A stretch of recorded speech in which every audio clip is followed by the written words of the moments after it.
Hello guys, तो कैसे हैं आप सब। उम्मीद करता हूं आप सभी अच्छे होंगे। मैं धीरज सर आज के इस वीडियो में आपको संबंध एवं फलन चैप्टर के अंतर्गत प्रश्नावली 1 का एफ पढ़ाने वाला हूं। इसके अंतर्गत जितने क्वेश्चन है सभी का सॉल्यूशन इसी वीडियो में बताने वाला हूं। तो वीडियो में शुरू से लेकर अंत तक बने रहें। यदि आप नए चैनल पर नए हो तो चैनल को सब्सक्राइब करके इस चैनल से जुड़ जाइए, क्योंकि डेली इस चैनल पर प्रश्नावली बाई प्रश्नावली वीडियो अपलोड किया जा रहा है और 6 से लेकर 12वीं तक की सभी कक्षाओं का। यदि आप यूपी बोर्ड से हैं तो चैनल को सब्सक्राइब करके इस चैनल से तुरंत जुड़ जाएं और घर बैठ के बैच की बेहतर तैयारी आप कर सकते हैं बिना 1 रुपए खर्च किए। चलिए हम आते हैं अपने टॉपिक प्रश्नावली 1 के यप में है क्या। प्रश्नावली 1 के यप में बोला है निम्नलिखित में से कौन से प्रतिसममित संबंध हैं। इसके अंतर्गत 3 क्वेश्चन पूछा है और इसमें आपको यह भी बोला है कि इसमें आपको बताना है कि प्रतिसममित संबंध कौन से हैं, यही बताना है। तो आइए हम पहले प्रतिसममित संबंध को समझते हैं। प्रतिसममित संबंध होता क्या है। देखिए, प्रतिसममित संबंध एंटी जिमेट्रिक रिलेशन, ठीक है। तो चलिए एंटी जिमेट्रिक रिलेशन होता क्या है इसको समझिए। यदि x y दोनों किसके अवयव हैं, x y a के अवयव हैं।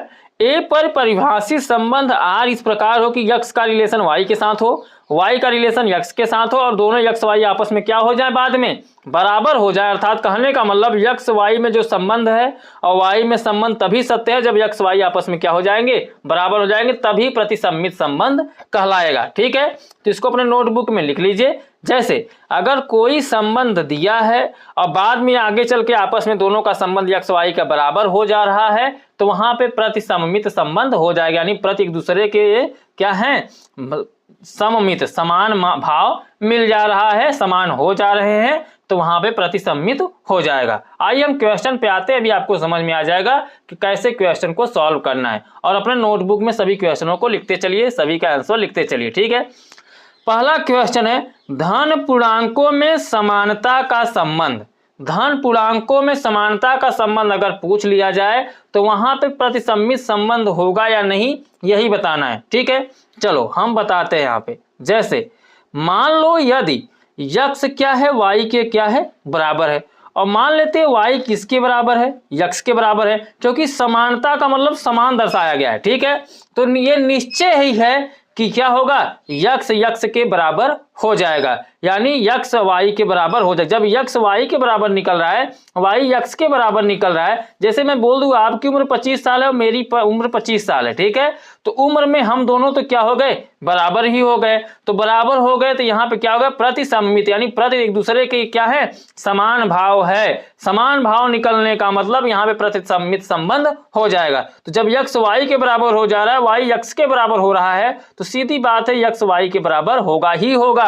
तो होगा ही होगा, तो क्या हो जाएगा, यहाँ पे प्रतिसममित संबंध हो जाएगा। अर्थात यहाँ पे क्या हो जाएगा, प्रतिसममित संबंध है। लिख दो सीधी बात, कौन कौन से हैं, तो ये प्रतिसममित संबंध है। अब हम बढ़ते हैं दूसरे क्वेश्चन पर और अपने नोटबुक में आप लिखते चलिए। क्वेश्चन नंबर 2 है धन पूर्णांकों के लिए अगर x लेस देन y है, ठीक है, लेस देन y है, यानी x क्या है, y छोटा है या तो y के बराबर हो, तो क्या हो सकता है। जैसे अगर हम हल करें इसको, ठीक है, x क्या है, y से छोटा है या तो बराबर हो सकता है, तो y क्या होगा, ये भी मान लेते हैं क्या है, या तो x से छोटा है या तो बराबर होगा। तो यह निश्चय है एक दूसरे के छोटे या बराबर निकल रहे हैं, तो x y को हम बराबर भी ले सकते हैं, क्योंकि यहाँ पे बराबर का चिन्ह दे रखा है। तो यानी x और y आपस में यहाँ पे बराबर निकल जाएंगे। बराबर लोगे तो बराबर निकल जाएंगे, और जब बराबर निकल जाएंगे तो यह क्लियर हो गया कि यहाँ पे कैसा संबंध बनेगा, प्रतिसममित बनेगा। ठीक है, प्रतिसममित संबंध है, लिख दो, प्रतिसममित संबंध है। कैसे है, क्योंकि जब यहाँ पे एक बार बोल रहा है कि x y छोटा है लेकिन बराबर भी हो सकता है, y भी क्या है, x से छोटा है लेकिन बराबर भी हो सकता है। तो जब बराबर हो सकता है तो वहां प्रतिसममित संबंध भी हो सकता है, क्योंकि x y के बराबर निकल सकता है, तो वहां पे हो जाएगा प्रतिसममित संबंध। ओके, चलिए अब हम सॉल्व कर लेते हैं इस प्रश्नावली का लास्ट क्वेश्चन, क्वेश्चन नंबर 3। इसमें 3 ही क्वेश्चन दिए थे। क्वेश्चन नंबर 3 में बोला है पूर्णांकों में ए रिलेशन बी जो इस बात से परिभाषित है कि ए और बी दोनों क्या है, अभाज्य संख्याएं हैं। क्या है? अभाज्य संख्याएं। यानी हम देखें अभाज्य संख्याएं क्या होती है? 2 होती है, 3 होती है, 5 होती है, 7 होती है। ऐसी संख्याएं जो स्वयं से विभाज्य होती है उन संख्याओं को हम अभाज्य संख्याएं कहते हैं। तो बोला ए रिलेशन बी जो इस बात को परिभाषित करती हैं, इस बात को बताती हैं कि जो ए है और जो बी है दोनों कैसी संख्या है? अभाज्य संख्या है। तो कर लीजिए, जैसे ए की जगह पर एक अभाज्य संख्या हम ले लेते हैं क्या? 2, और बी की जगह पर एक अभाज्य संख्या ले लेते हैं क्या? 3। तो यहाँ पे ए रिलेशन बी था, क्या था? A relation B. अब ए की जगह पर 2 रख दें और रिलेशन बी की जगह पर 3 रख दें, तो ये क्या हो जाएगा? 2 का रिलेशन 3 के साथ हो जाएगा। अब हम इसको पलट दें, बी रिलेशन ए कर दे, तो बी रिलेशन ए करें तो 3 का रिलेशन किसके साथ बन जाएगा? 2 के। जहां 2 और 3 क्या है? ये अभाज्य संख्याएं हैं। तो अभाज्य संख्याएं हैं तो 2 और 3 आपस में क्या होंगी? बराबर नहीं होंगी, क्योंकि यहाँ पे दिया हुआ जो संबंध है अभाज्य है। ठीक है, तो अभाज्य है तो यहाँ बराबर नहीं होगी, तो सीधे सीधे लिख दो प्रतिसममित संबंध नहीं है। तो यहाँ पर लिखेंगे प्रतिसममित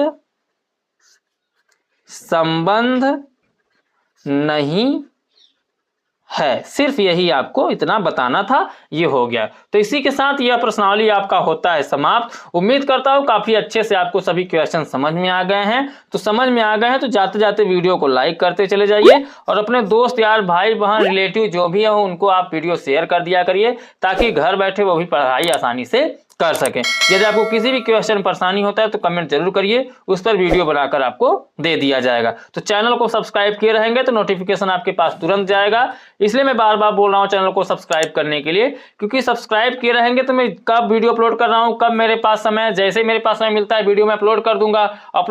तो आप सब्सक्राइब किए रहेंगे तो आपके पास नोटिफिकेशन जाएगा, जैसे ही समय पाएंगे आप आसानी से देखकर पढ़ाई कर सकते हैं। इसीलिए मैं बार बार बोल रहा हूँ कि चैनल को सब्सक्राइब करके रख लो। बाकी आपकी मर्जी, आपको क्या करना है क्या नहीं, आप खुद समझदार हो। ठीक है, तो चलिए हम आपसे मिलते हैं अगले वीडियो में नेक्स्ट प्रश्नावली के साथ। तब तक के लिए बाय बाय, जय हिंद, जय भारत।